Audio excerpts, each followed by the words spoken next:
క్వాడ్జి దగ్గరకు వచ్చేటప్పటికి ఎంత బరి తెగించారంటే దేవాదాయ శాఖ భూముల, అటవీ భూముల, మేత పొరంబోకుల లేదా ప్రైవేట్ ల్యాండ్ల తేడా లేకుండా అన్ని రకాల అవకాశాలు ఉన్నటువంటి లీజులు ఉన్నటువంటి ప్రైవేట్ మైన్ ఓనర్లను కూడా బెదిరించి మేము చెప్పిన రేటుకే మాకు అమ్మాలని చెప్పని ఒక దౌర్జన్యంగా ఏదైతే చరిత్రలో ఎప్పుడూ ఎక్కడా లేని విధంగా అధికార వైఎస్ఆర్ కాంగ్రెస్ పార్టీ కీలక నేతలు బరి తెగించి వీధుల్లోకి వచ్చి వేల కోట్ల రూపాయల దోపిడీ పాల్పడుతూ ఉన్నారు. దీని మీద అటు చంద్రమోహన్ రెడ్డి గారు, అజీజ్ గారు అందరం కూడా జిల్లాలో ఉండే తెలుగుదేశం పార్టీ నాయకులందరం కూడా అనేక రోజులుగా పోరాటాలు చేస్తూ ఉన్నాం. సైదాపురం వెళితే ఆ రోజు పోలీసులు అడ్డుకున్నటువంటి తీరు.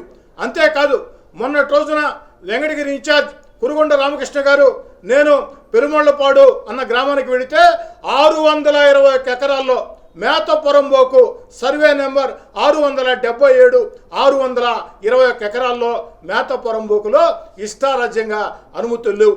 మేము వెళ్ళి అక్కడ దాదాపుగా 20 మిషన్లు ఉన్నాయంటే ఒక్క అధికారి వచ్చిన పాపాన బాల. ఆఖరికి అటవీ శాఖ అధికారులు పక్కన అడవి ఉంది కాబట్టి అక్కడికి వాళ్ళు వస్తే వాళ్ళకి అప్పచెప్పాం. ఆ మిషన్లు ఏవైనా తెలియదు. అన్నిటికీ దారుణం పొదలకూరు మండలం తాడిపర్తి గ్రామంలో స్వయంగా రాష్ట్ర వ్యవసాయ శాఖ మంత్రి కాకాణి గోవర్ధన్ రెడ్డి గారి సొంత మండలం ఆ యొక్క తాడిపర్తి గ్రామంలో ఇష్టారాజ్యంగా ఏదైతే ఆ యొక్క రుస్తుంజీ మైన్లో అక్రమంగా క్వాడ్జి కొల్లగొడుతూ ఉంటే మాజీ మంత్రిగా సోమిరెడ్డి చంద్రమోహన్ రెడ్డి గారు అక్కడ సత్యాగ్రహం చేస్తూ ఉంటే నిరవధిక నిరసన ధర్నా చేస్తూ ఉంటే ఒక్క అధికారి వచ్చిన పాపాన బాల. అయ్యా 40 మిషన్లు ఉన్నాయి, దీనికి ఎలాంటి అనుమతులు లేవు, అంతేకాదు పేలుడు సామగ్రి ఉంది, పక్కన గిరిజన కుటుంబాలు ఉన్నాయి, ఏమైపోవాలని అడిగితే పట్టించుకున్న పరిస్థితి లేదు. నిన్నటి రోజున తెలుగుదేశం పార్టీ జిల్లా నాయకులు అందరం కూడా మా పార్టీ జిల్లా అధ్యక్షుడు అజీజ్ గారి నాయకత్వంలో స్పందనలో మీడియా సాక్షిగా జాయింట్ కలెక్టర్ని కలిస్తే మేము వస్తున్నామని తెలిసి మైనింగ్ డీడీని అక్కడి నుంచి పంపించి వేశారు. కానీ జాయింట్ కలెక్టర్ ఒకటే మాట చెప్పాం, మైనింగ్ డీడీ వచ్చిన దాకా ఇక్కడి నుంచి మేము కదలం. ప్రజా విజ్ఞప్తుల దినంలో ప్రతి సోమవారం అందరూ అధికారులు ఉండాలా, ఒక్క మైనింగ్ అధికారి ఎందుకు లేడు, ఖచ్చితంగా మైనింగ్ అధికారి రావాలా, వచ్చిన దాకా ఇక్కడే కూర్చుంటామంటే తప్పనిసరి పరిస్థితుల్లో అర్ధగంట తర్వాత మైనింగ్ డీడీ వచ్చాడు. మైనింగ్ డీడీ అంటే ఈ జిల్లా మైనింగ్కి అతనే చీఫ్, అతనే బాస్.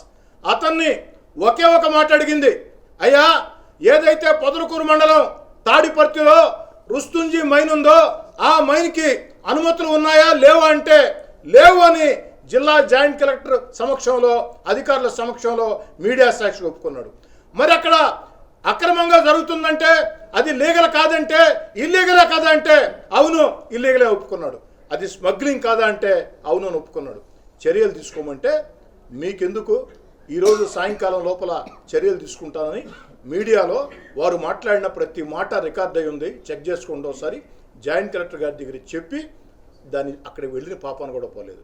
కానీ ఏం చేశారంటే చంద్రమోహన్ రెడ్డి గారు శాంతియుతంగా నిరసన ధర్నా చేస్తూ ఉంటే అక్కడ వైఎస్ఆర్ కాంగ్రెస్ పార్టీ ముఖ్య నేతల ప్రోద్బలంతో వారి మీద జరిగినటువంటి దాడికి జరిగే ప్రయత్నం ఏదైతే జిల్లా కాదు రాష్ట్రం కాదు ప్రపంచం నుండి తెలుగు వాళ్ళు మొత్తం కూడా అసహించుకుంటున్నారు. అన్నిటికీ మించి అత్యంత బాధాకరం, ఓ తెలుగుదేశం పార్టీకి సంబంధించిన శాసనసభ్యుడిగా నేను మాట్లాడటంలా, ఒక సగటు ఓటర్గా మాట్లాడుతూ ఉన్న ఒక మాజీ మంత్రిని, అన్నిసార్లు ఎమ్మెల్యేగా ఉండి ఈ జిల్లాలో అత్యంత సీనియర్ రాజకీయ నాయకులు ఆనవ రామనారాయణ రెడ్డి గారు, సోమిరెడ్డి చంద్రమోహన్ రెడ్డి గారు, అలాంటి వ్యక్తి ప్రశాంతంగా నిద్రపోతుంటే ఇద్దరు సిఐలు వచ్చి చేసిన విధానం, ఆ చొక్కా పట్టుకుని లాగిన విధానం, ఆ దౌర్జన్యం చేసే విధానం, పోలీస్ అధికారుల మీరు సిఐలా రౌడీలా అని చెప్పి అడుగుతూ ఉన్నా. పోలీస్ అధికారుల రౌడీలా మీద అడుగుతూ ఉన్నాం. అక్కడ ఏం శాంతియుతంగా జరుగుతుంది. మీరు వచ్చారు, అక్కడ వందలాది మంది పార్టీ కార్యకర్తలు ఉన్నారు, మీరందరూ వెళ్ళిపోండి, అనుమతి లేదు, 5 మందే ఉండాలని చెప్పారు. దానికి కూడా సోమిరెడ్డి గారు సరేనని చెప్పని 5 మందినే పెట్టి వాళ్ళ మీద నమ్మకంతో మొత్తం పంపించేస్తే వేకోజోన 2 గంటల ప్రాంతంలో ఒక దొంగనో ఒక రౌడీనో ఒక బందిపోటు పట్ల ప్రవర్తించినట్టు వాళ్ళ పట్ల కూడా ప్రవర్తించే పరిస్థితి లేదు. నిజంగా మీరు ఆ విధంగా చేయాల్సింది సోమిరెడ్డి గారిని కాదు, ఎవరైతే క్వాడ్జి కొల్లగొడుతున్నారో అధికార పార్టీ వైఎస్ఆర్ కాంగ్రెస్ పార్టీ కీలక నేతలు బంది పట్ల కంటే దారుణంగా కొల్లగొడుతున్నారో వాళ్ళ పట్ల ప్రవర్తించాలా. కానీ వాళ్ళ స్థాయి చూసే ధైర్యం కాదు కదా. వాళ్ళ దగ్గర పనిచేసే మామూలు వ్యక్తులకు కూడా మీరు మాట్లాడే పరిస్థితి లేదు. దుర్మార్గంగా వేకోజామున 2 గంటలకి వారి పట్ల వ్యవహరించిన తీరు. అధికార వైఎస్ఆర్ కాంగ్రెస్ పార్టీ కీలక నేతలారా, రోజుల ఎలకాలు ఇలాగే ఉండవు. 2 నెలలు ఈ రాష్ట్రంలో వైఎస్ఆర్ కాంగ్రెస్ పార్టీ ఘోరంగా ఓడిపోబోతుంది. తెలుగుదేశం జనసేన అధికారంలోకి రాబోతున్నాయి. 57% ఓట్లు 160 స్థానాలతో తెలుగుదేశం జనసేన గెలవబోతుంది. దేన్నైనా మర్చిపోతామేమో కానీ, సోమిరెడ్డి గారు మర్చిపోతారేమో కానీ నేనైతే మర్చిపోయే ప్రశ్నలే. నిన్నటి రోజున సోమిరెడ్డి గారి పట్ల వ్యవహరించిన వ్యవహార శైలి, ఆ కీలక నేతలకి, ఆ ఇద్దరు పోలీస్ అధికారులకి ఎలాంటి గుణపాఠం చెప్తామో, మీకు ఇచ్చే రిటర్న్ గిఫ్ట్ ఎంత ఘాటుగా ఉంటుందో ఎన్నికలు పూర్తయినటువంటి 24 గంటల్లో సోమిరెడ్డి గారి పట్ల ప్రవర్తించిన అధికారులు వైఎస్ఆర్ కాంగ్రెస్ పార్టీ కీలక నేతలకి రిటర్న్ గిఫ్ట్ కూడా అంతకు 10 రెట్లు ఇస్తామని చెప్పి తెలియచేసుకుంటూ, ఇప్పటికైనా జిల్లా కలెక్టర్ గారు, ఎస్పీ గారు ఎక్కడైనా మీరు ఐఏఎస్ ఐపీఎస్ అండి, మైనింగ్ డీడీ గారు ఎక్కడైనా మైనింగ్ డీడీ అండి. ఏమిటండి ఈ దారుణం? సైదాపురం వెళితే ఎంఆర్ఓ ఫోన్ చేస్తే స్పీకర్ ఫోన్ ఆన్ చేసి ఉంది. స్పీకర్ ఫోన్ ఆన్ చేయటం సంస్కారం కాదు. నేను మామూలుగానే మాట్లాడుతూ ఉన్నా. వారి భాష బాగలేకుంటే అదంతా ఇని తీరాలా? ఇలాంటి భాష మాట్లాడే వాళ్ళకి స్పీకర్ ఫోన్ ఆన్ చేయడం తప్పేం కాదని స్పీకర్ ఫోన్ ఆన్ చేస్తే మీడియాలో ఎంఆర్ఓ గారు చెప్పిన మాట, మమ్మల్ని ఏం చేయమంటావు సార్, పైనుంచి ఆదేశాలు సార్. ఏమయ్యా, దొంగతనం జరుగుతుంది, దొంగల్ని పట్టుకోరా అంటే పైనుంచి ఆదేశాలు సార్. ఎంత నిస్సిగ్గుగా, దాదాపు 35 ఏళ్లుగా నేను రాజకీయాల్లో ఉన్నా, ఎంత నిస్సిగ్గుగా బరితెగించిన దోపిడీ, దౌర్జన్యం ఎప్పుడు కూడా చూడాలా. జిల్లా ప్రజలు చేత్కరించుకుంటున్నారు. ఖచ్చితంగా మళ్ళీ చెప్తున్నా, సోమిరెడ్డి చంద్రమోహన్ రెడ్డి గారి పట్ల ఇష్టారీతిన అధికార మదంతో, అధికార ఉన్మాదంతో ప్రవర్తించినటువంటి వ్యక్తులకి, పోలీస్ అధికారులకి అతి త్వరలోనే మంచి గుణపాఠం చెప్తామని తెలియజేస్తుంది.